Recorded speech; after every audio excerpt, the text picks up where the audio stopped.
జనగామ జిల్లా కేంద్రంలో ఘోర రోడ్డు ప్రమాదం జరిగింది. హైదరాబాద్ వరంగల్ జాతీయ రహదారిపై ఉన్న జనగామ బైపాస్ వద్ద ఓ కారు, బైక్ ఎదురెదురుగా బలంగా ఢీకొన్నాయి. ఈ భీకర ప్రమాదంలో మాణిక్యపురం గ్రామానికి చెందిన రాములు అనే వ్యక్తి అక్కడికక్కడే ప్రాణాలు కోల్పోయారు. ప్రమాద తీవ్రతకు బైక్పై ఉన్న మరో వ్యక్తికి అత్యంత తీవ్ర గాయాలయ్యాయి. ప్రమాదం జరిగిన వెంటనే స్థానికులు స్పందించి బాధితుడిని చికిత్స నిమిత్తం 108 అంబులెన్స్లో ఆసుపత్రికి తరలించారు. ప్రస్తుతం అతని పరిస్థితి అత్యంత విషమంగా ఉన్నట్లు సమాచారం అందుతోంది.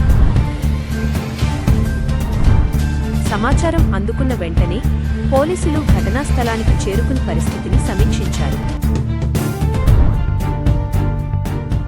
ఈ ప్రమాదానికి గల పూర్తి కారణాలపై కేసు నమోదు చేసుకున్న పోలీసులు దర్యాప్తును ముమ్మరం చేశారు.